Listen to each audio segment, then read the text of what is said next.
Hello and welcome to episode 7 of Cruise Altitude, our light-hearted look at the world of aviation from the other side of the cockpit door. I'm Si. And I'm John. Coming up this episode, we discuss Airforce One, green shoots for aviation in 2021, and we return to the mailbag.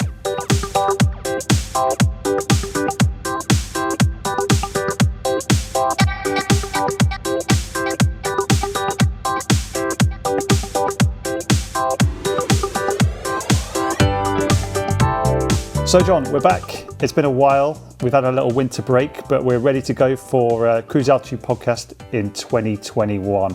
Happy New Year. Happy New Year. Yeah, it feels a bit weird saying that. Obviously, we're deep into January, but anyway, how's almost 2021 February. Treating you? Well, it doesn't feel like much has changed from 2020, really, does it? Yeah, I know. Here we are, back in lockdown again. Not much has changed. Have you made any New Year's resolutions? Well, I did think about it, but I sort of came to the conclusion that since there's not a lot you can actually do, it wasn't really worth making one. Yeah, I know what you mean. There's not an awful lot we can do at the moment. Definitely not a lot of flying we can do. I think just stay home, save lives, and pray for aviation is about as good as we can do right now. And protect the NHS. And protect the NHS, yeah. So it's fair to say that you and I have not been up to an awful lot since our last episode, although I did move house, which I suppose is quite a big thing. How did that go? That's kept me occupied. Good. I am now living in a new house, so I guess that's a success. I did my sim as well, so that's out of the way for another 6 months, and a line check too. So yeah, I guess I've kept myself busy. What have you been up to? I'm deep in the midst of revising for my sim. I've got that coming up in a week or so, and a bit more gardening, believe it or not, a little tiny bit. Can't do much in the winter, can you? But for our regular listeners, you'll know that John is becoming quite a keen gardener. In fact, we were supposed to record this podcast this morning, but we couldn't do that, John, could we? Because you were awaiting a delivery of bamboo. Yeah, I'm building a tropical paradise. So did it arrive? It did arrive. Came no pandas, but I've certainly got a little panda habitat out the back now. So it's looking pretty good. Excellent. So yeah, since our last episode, we've not been up to too much, but it's fair to say the world has kept turning and quite a lot's changed actually.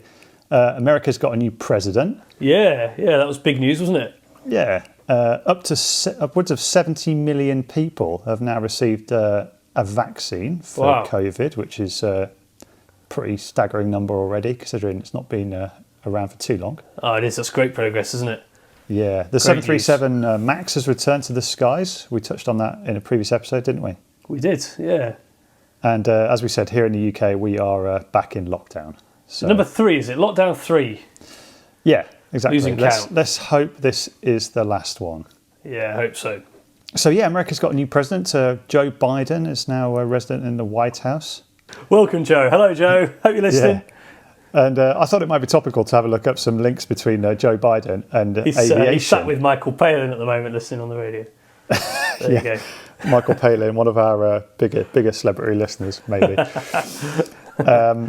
So yeah, I thought it'd be interesting to look up some Joe Biden aviation-related facts. Nice. Obviously, in one of his first days in office, he passed a piece of legislation mandating masks on aircraft, which sounds like quite a big deal, but actually is something that's probably been happening anyway. And it sort of brings the US into line, doesn't it, with most of the world, really. Most people now. It's kind of expected, isn't it, you wear a mask on board, so... Yeah, it's become pretty commonplace now, hasn't it? So, mask up wherever you go, basically. In fact, John, when I moved into my new house, I had to put some boarding in the loft to put all of the junk away. Oh, you can come and do mine. And it's on my list. Yeah, lofts are generally not very nice places to be, and there's lots of sort of nasty stuff up there that you probably don't want to be breathing in from the insulation. So I thought, do you know what I need here? I need a mask. And for the first time ever, I actually had one to hand. So there you go. There you go. So if you've ever got any lying around, don't throw them out after the pandemic's finished. Keep them in case you need to spend time in your loft. That's my Every best cloud. advice for you. Yeah. Anyway, back to Mr. Biden. or President Biden, as I should probably call him. So did you see how he got to his inauguration? Well, I didn't actually, because so this was strange, wasn't it? Because Donald Trump was flying down to Florida, the outgoing president, in Airforce One, wasn't he? Just before the inauguration. Of course, he didn't attend President Biden's inauguration. So I don't know. Really. How did he get golf there? to play, didn't he? Yeah. Well, apparently Joe Biden wasn't offered any of the presidential fleet of aircraft to take him to his inauguration, which would be customary. So he had to charter his own 737 BizJet. Nice. He did want to take the train, apparently, but he was advised against that for security reasons. So the Biden BizJet. The Biden BizJet. So, he jumped on board his 737.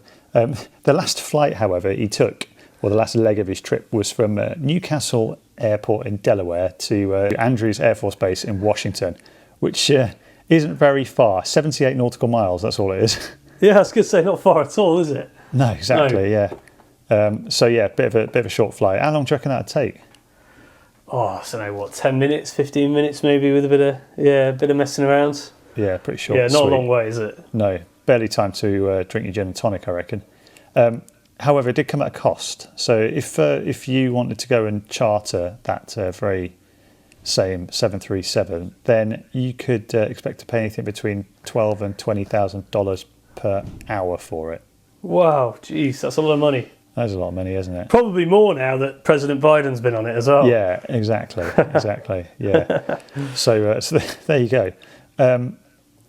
Anyway, yeah. Speaking of Air Force One, as you mentioned earlier, Donald Trump had signed off on a new paint scheme for the new fleet of Air Force One, which is due to arrive in a couple of years. Did you see that?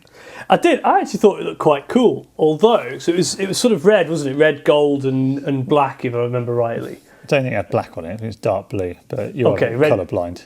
Red, gold, and dark blue. Yeah, but dark blue. It had like a deep red stripe, didn't it? Yeah, it was quite cool, but it did look a little bit like do you remember the Trump shuttle from the sort of late 80s, early 90s? No, I don't. It was Donald Trump's little aviation venture, and he had I don't know how many, but a few Boeing 727s that he used to fly between New York and Washington, and they were quite similar to what he was proposing for Air Force One. So, fair enough. Do you think Joe Biden's going to keep with the new paint scheme, or? No, I'm guessing not. I don't know. I don't know. Be interesting to see, won't it? I wouldn't bet on it. But then again, Air Force One's kind of iconic, isn't it? Everyone knows what Air Force One looks like, and you know, why would you want to change that paint scheme necessarily? And that's been around a long time, hasn't it, that paint scheme? Was it Jackie Kennedy, I think, wasn't it, that chose that one? I might be wrong, but... Well, it would certainly date the movie Air Force One, wouldn't it, as well, if they changed the paint scheme? Yeah, that's very true. Anyway, want to hear some Air Force One facts? Go for it. Okay, so here we go. Air Force One is actually a call sign, not an aircraft. Oh, I didn't know that. I actually thought it was an airplane. I thought it was just the 747, isn't it? No, so it's the call sign used by any presidential aircraft or fixed-wing aircraft flown by the Air Force, effectively. Do you know how many Air Force Ones there are? Well, I thought it was one, but I'm guessing by you asking the question, that's probably incorrect. 2. Ah, there you go. Which I guess is probably sensible, isn't it? Because you wouldn't want to miss out on an important meeting or whatever. Spare one. Sorry, I'm late. Air Force One went tech. It doesn't sound great, does it? So probably best to have a couple. Oh, so 2 of them. I didn't know that actually. I thought there was just one. But it's a customised Boeing 747-200, isn't it? Yeah, that's right. Yeah, highly customised. Yeah, and I guess getting on a little bit now, which is probably why they were looking at changing it. But so have you seen inside it? Yeah, it's pretty palatial. I had a good look. Well, say haven't seen inside it. I've seen photos of the inside of it. I've not set foot on it. I was going to say you're keeping something quiet there. Yeah, but apparently inside, the president and his or her travel companions can enjoy 4,000 square feet of floor space on 3 levels. So it sounds like a mini hotel. Yeah.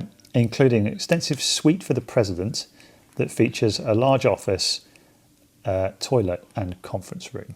So there you go. Air Force One includes a medical suite that can function as an operating room, and a doctor is permanently on board. So he's covered. Yeah. Do you think they think of everything? Do you think they let the doctor off when it's not flying. Well, I guess so. Yeah. It's got a lot of space to live in, so maybe... Yeah. The plane has got 2 food preparation galleys that can feed 100 people at a time. That's a lot. It is. It's interesting, though, because it's only got 70 seats. Well, if the president's hungry, or, So, yeah. Of course, all these facts taken from the US government website, so I've no reason to doubt them. But, yeah, there's some spare meals going on Air Force One, normally. Here's a stat for you. How many telephones do you think there are on board Air Force One? Well, obviously the president's going to have one. There's probably going to be one on the flight deck. There's probably going to be a spare. So I'm going to go for 3. 85. 85, wow. Yeah, which is quite a lot, isn't it, really? That is a lot. I mean, 3 floors, I guess you need a few, but yeah. Again, if you've only got 70 seats, that's like a phone each plus some spares. So it seems like... it seems a bit of overkill, but... Yeah, it does, yeah. He is the president of the United States at the end of the day. Yeah, that's true. That's true.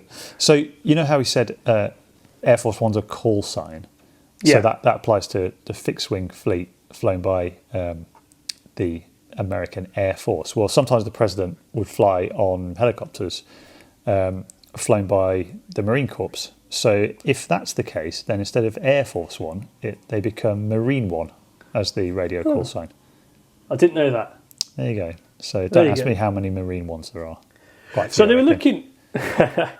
So they were looking at replacing Air Force One, weren't they? I mean, as you mentioned, it's a 747-200. It's quite an old aeroplane. And I think one of the only passenger variants of 747 left, I guess, these days. I guess so, yeah. I mean, using the term passengers loosely, yeah.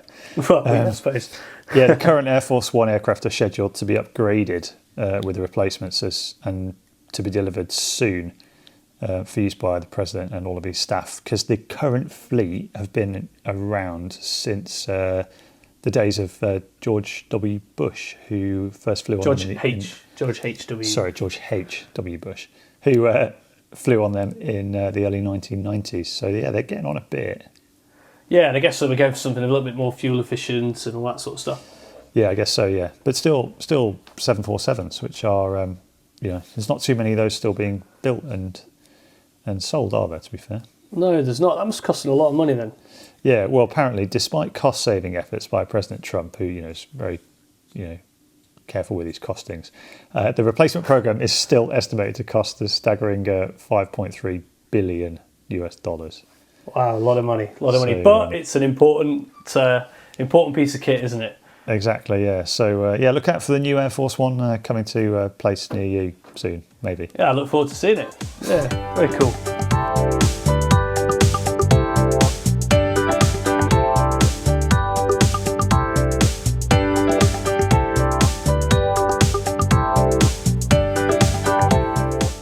Here we are then, 2021, a new year. And we are starting to see some green shoots, it's fair to say, John, across the world in terms of aviation. We might be in lockdown here still in the UK, but across the globe, there are some definite green shoots and some positive signs, aren't there? Yeah, hopefully, slowly but surely. I think it's going to take a while, isn't it, before we get back to sort of the world as we used to know it and to a time when travel is open to everybody. But hopefully, we're starting to get there, and fingers crossed as we go through the year. Absolutely, yeah. And despite you obsessing with bamboo and me spending most of my time in my loft, there are people, believe it or not, flying in other areas of the world. Yeah. And this podcast is all about positivity and trying to put a positive spin on the plight of aviation and global travel currently. So we've had a little look at the latest IATA report, haven't we, John? Yeah, so IATA, I think you probably remember them from a previous episode. That's the International Air Transportation Association. So they're the trade body that look at all this sort of stuff. They put a report together. So firstly, they look back at 2020 and the numbers there. And they saw a contraction of exactly 20.1%. And critically, they were focusing on growth into 2021. So over 10% of global GDP is derived from tourism. which is Wow. which is a lot, isn't it? It's huge. That is a lot, yeah. Yeah, I think it's about something like 5% of UK GDP alone, just here in the UK. But yeah, over 10% of global GDP derived from tourism. And so IATA's forecast was for traffic levels of about 3.4 billion, which is actually, although it's a lot lower than 2019, it's actually not that bad. It's similar to the traffic numbers we had back in 2014, so only sort of 6 years ago. That's interesting, John, because there is always an obsession with comparing everything to how it was right before the pandemic hit. And that's not necessarily representative of a normal level of traffic, is it? No, it's not. 2019 in particular, we'll take that one because it's the easiest one to look at, was a really huge year in aviation. It was a boom time. Yeah, exactly. For a lot of airlines. Huge amounts of traffic. And so I suppose to compare where we are now with where we were then is probably a little bit unfair, to be perfectly honest. Yeah. So load factor wise, in 2019, the sort of global statistics for that were 82.5% of load factor, and that's how full the aeroplanes are when they leave their departure point to arrive in destination. So a load factor, for those who might not understand that, is basically, as you say, how full the aeroplane is. So if you've got a load factor of 90%, that means 90% of your seats are occupied. Yeah, or exactly. At least sold. Yeah, exactly that. So in 2019, they were almost record levels of 82.5%, according to IATA. And in 2020, 65.5% was achieved. So quite a considerable drop. So but in 2021, they are predicting a rise, and they predict it to rise to 72.7%. So the expectation is more people are going to fly as 2021 evolves. And remember, of course, at the moment, lots of airlines are having to cancel flights due to lockdowns around the world, and that's taken into account in these figures. So hopefully by the end of the year, we should be starting to see something a bit closer to normality as we sort of... Of course, load factors are directly related to both capacity and demand, aren't they? Yeah, so exactly. As demand rises, load factors will increase and then capacity will follow. Yeah, exactly. Yeah. So they all sort of tie together, don't they? Yeah, exactly. And obviously, as the vaccine takes effect around the world, and we mentioned earlier on the huge numbers of people that have been vaccinated already, and we're only at the end of January, and then hopefully travel will start to open up, and lots more people will be able to fly again. And revenue forecasts. So revenue, obviously, the money that the airlines are making is probably why most of them do it, isn't it? And they're forecasting revenue of $600 billion for 2021. And that's about 29% down on the 2019 figures, but it's a huge increase on what they achieved in 2020. Yeah, okay. So still, way down on what they were, but actually, like you say, it's getting back to levels of profitability more than anything. Yeah, exactly, and levels not that dissimilar from those we were having sort of 5 or 6 years ago. And I think that's the important thing, isn't it? To not look at the last year and directly compare to how we were right before the pandemic hit, but actually to take a bit of a wider spread and go, okay, how does this compare to the last 5 years as an average? Yeah, exactly. Because when we say, we're not going to see 2019 traffic levels until 2024, well, that may well be the case, but it might be that within 12 months we see levels that are, pretty normal if you take an average over the last 5 year period. So it depends how you read the statistics. And I think there's going to be a huge amount of, there has been a huge amount of restructuring done by a lot of airlines over the last year or so as a direct result of the pandemic. And we'll start to see, hopefully, the positives of that take effect in 2021. Yeah, absolutely. So you talk about the restructuring, and that's both with fleets, which we've touched on before, with aircraft of older aircraft being retired, but also with routes as well. So some consolidation going on there. Yeah, exactly that. Exactly. I think what we'll tend to see probably in 2021 is airlines looking to focus more on the key markets and what we would call fringe routes likely to be dropped. So in terms of what that means, potentially you could see a bit more of a return to what we would call a hub and spoke model. So that's where a passenger would fly, say, from Frankfurt to Los Angeles or to JFK in New York before connecting on to a smaller airport, rather than flying, say, directly from Frankfurt to North Carolina or a smaller region, which is kind of what had started to become the trend in 2019. Yeah, I think that's pretty clear, isn't it? And that tends to be when airlines retreat to their fallback position. Yeah. A hub spoke model tends to be the cost effective and sort of safe way to restructure a business and to consolidate, as you say. Yeah, exactly. Because I mean, there's routes that are well established for years and years. So I picked up an example there. Frankfurt to LA, but you could say the same for say Paris to LA or Paris to New York or whatever. Right. And I think we'll possibly start to see a bit more of that, because airlines are going to have to be quite clever, I guess, in where they utilise the resource that they've got. They've got smaller fleets, so they need to make sure that when they are flying, that they're filling the aeroplanes. That's right. Yeah, and also there's the emergence of sort of new larger aircraft, such as the 777X, that's due to be put in service in 2022, and larger aircraft tend to support that hub spoke model more, don't they? You mentioned larger aircraft there, Simon. I think the thing is most people I speak to, most people still want to have a holiday. And I think being Definitely. in lockdowns around the world, it sort of reiterates the pleasure, I think, that you can get out of being able to travel and go on holiday and see new places. And I think there'll be a lot of people who are perhaps looking at going, well, we didn't have a holiday last year. They'll prioritise that. We'll do everything we can to make sure we let's have a couple this year. Yeah, well, let's hope. That would be the win-win, wouldn't it? It'd be nice to take lots of people on holiday again. In some markets that we have already seen quite an uptick in demand and capacity being put back into those markets. In some regions where maybe it's a little bit easier than, say, mainland Europe to do so, but certainly in domestic United States, there's quite a lot of people travelling, aren't there? Yeah, there's been a rise already in the US in traffic numbers, and actually, if you look at China as well, China has hardly seen any negative impacts in terms of aviation and air travel. So, and I think slowly but surely, as the vaccine takes effect and all the other measures that have been put in place by governments around the world to combat the coronavirus pandemic, I think people will start to fly again. It's natural. It's what we've been doing for so long, and it's what people want to do.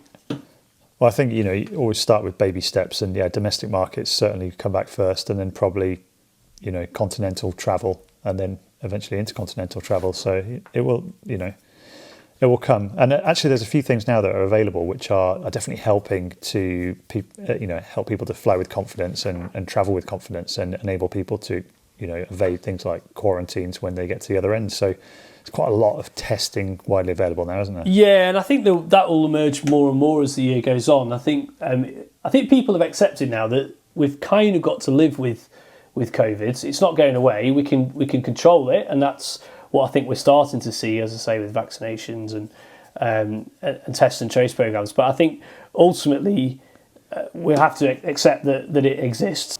And there's actually lots of novel things that have been introduced now. So IATA, we mentioned before, they've launched something called a Travel Pass app, and that's going to allow passengers to manage their COVID-19 vaccination status once they've had it, and the status of any tests they've had.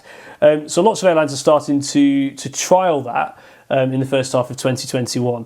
And I think that's a little bit like having a COVID passport then, in effect. Yeah, exactly. So the idea of it is it enables contactless travel through airports and smooths the process of sharing COVID-19 tests and vaccination statuses with airlines and national authorities. So a couple of airlines are already signed up to working with IATA on that, and I think we'll probably see more and more as the year goes on. And probably something like the Travel Pass app or a vaccination passport is probably the direction that we're going to see as the year goes on. And there are some sort of positive things to take out of the current plight, aren't there? Because whilst travel, John, might not be quite as easy as we'd all hope at this stage, I think looking at the elements that we've just discussed, there are definite signs that it's going to become easier.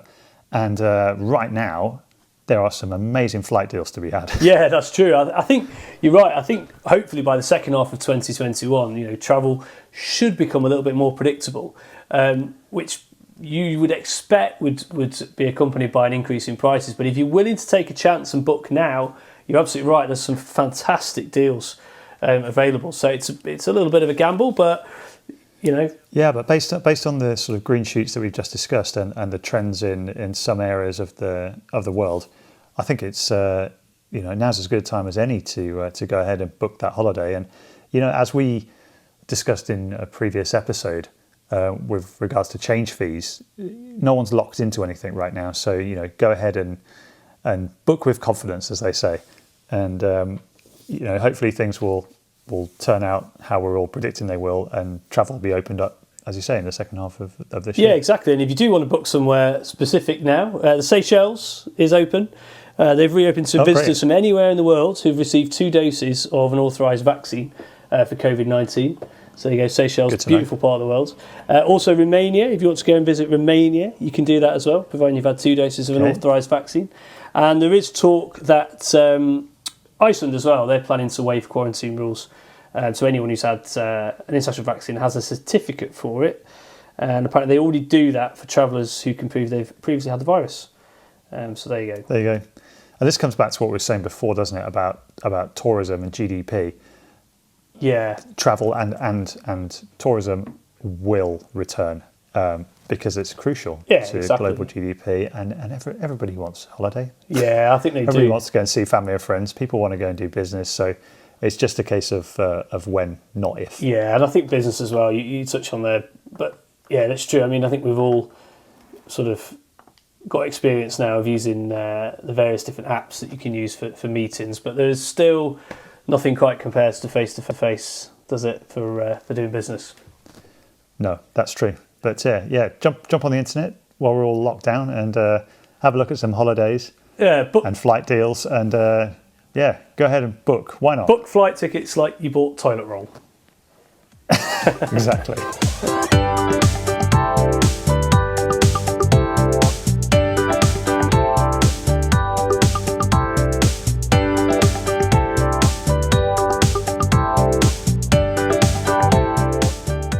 So it's that time again to dip into our mailbag and see what you've been asking us this episode.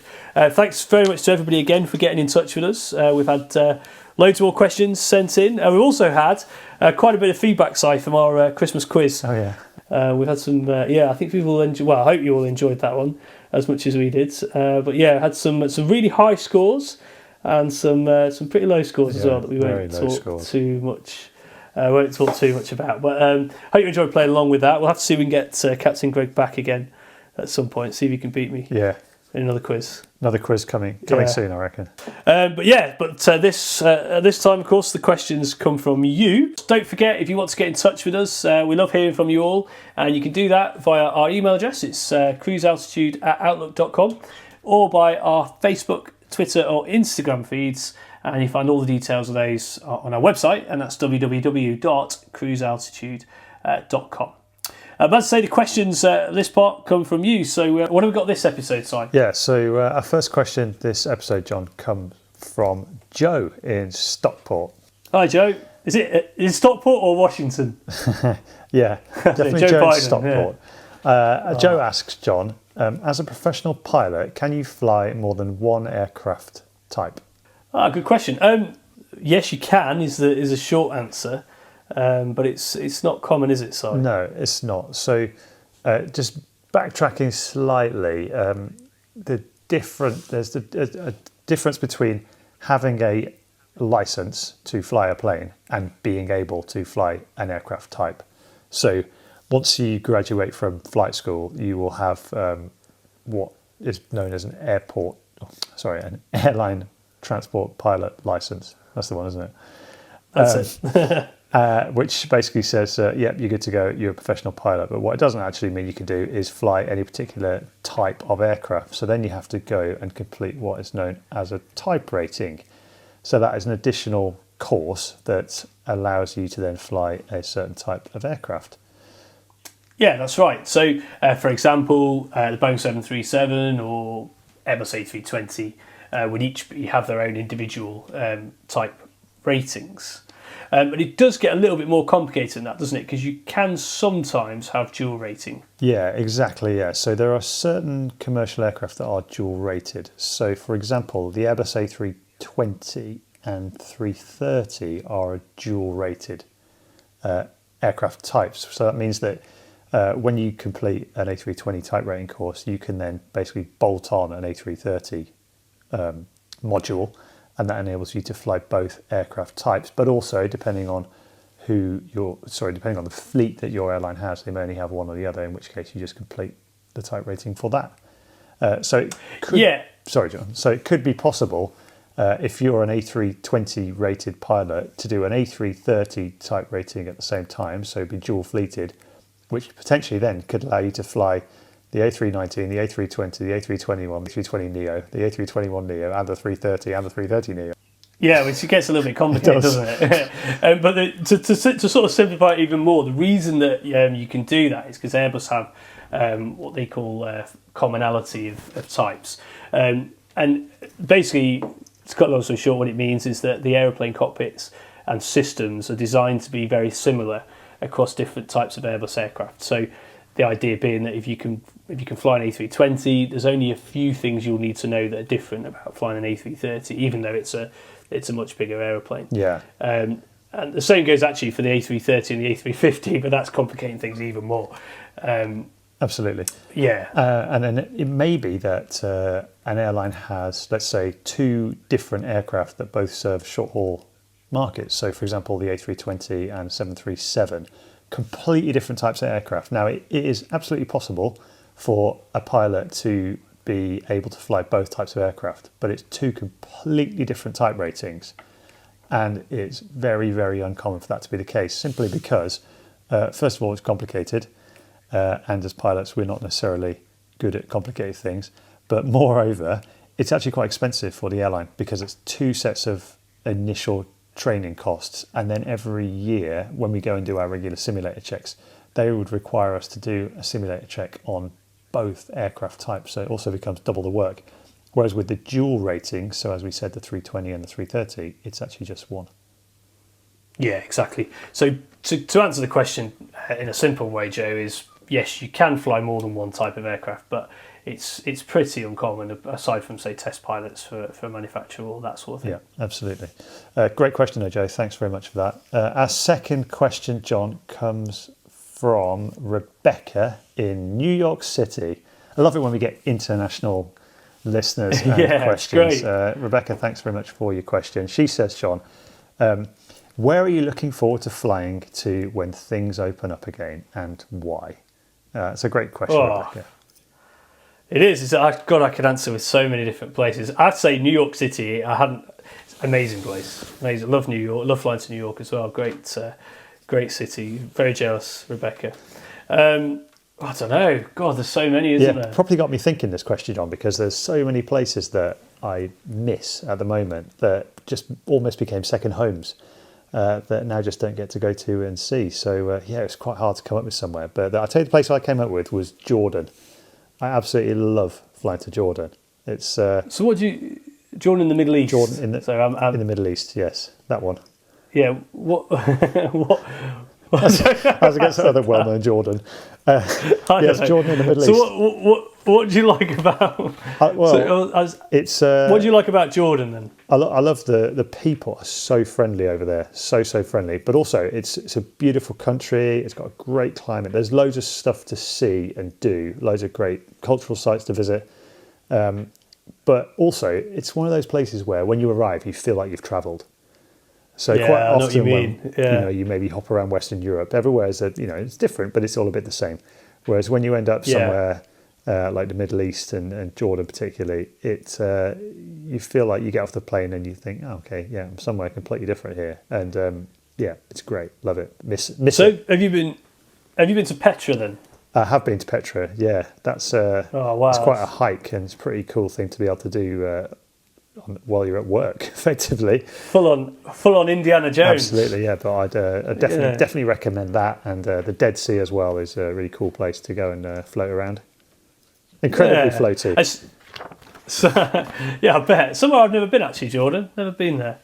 But I love Middle Eastern food though. So food's fantastic. Yeah. Yeah, I can imagine.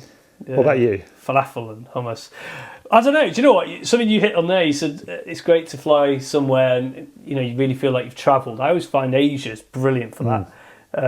Flying from the UK, getting over to Asia, you really do feel like you're the other side of the world, which you are literally on the other side of the world. I don't know. For me, though, I think I'm going to say San Francisco. I love going to San Francisco. I love visiting the city. Fantastic place. Great people, great foods.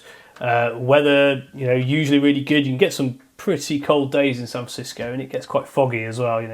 The famous fog over the Golden Gate Bridge. But it's also a really great place to fly there. There's loads of bits of the flight from Europe that make it quite interesting, I would say. It's a pretty iconic city as well, isn't it? It's just one of those places where, again, you arrive and you're like, oh, I'm in San Francisco.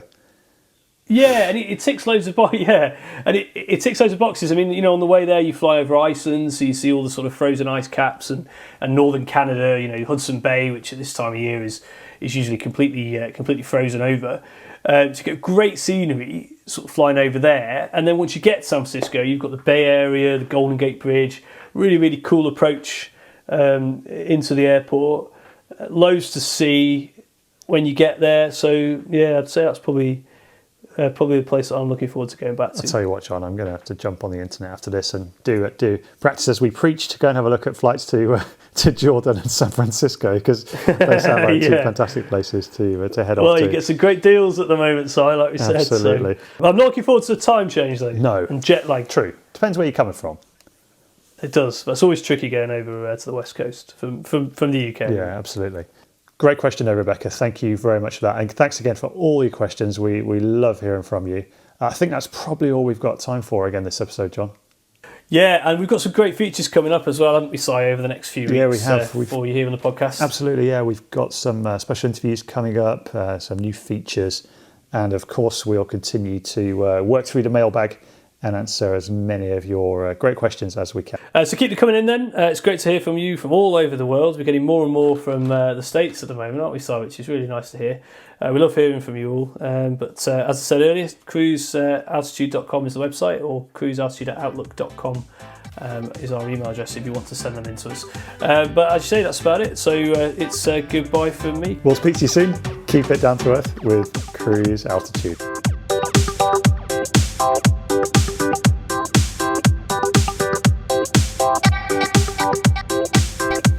Thanks for listening to Cruise Altitude. Don't forget to subscribe via your favourite podcast provider, leave us a review and get in touch via Facebook, Twitter or Instagram. Links can be found over on our website, cruisealtitude.com. A down-to-earth podcast from Cruise Altitude.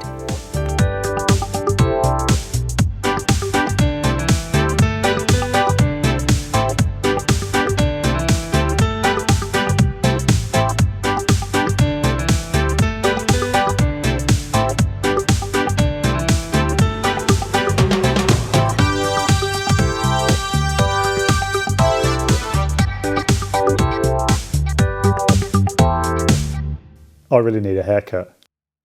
I just have mine cut, self-home cut though. It's a bit Jedward.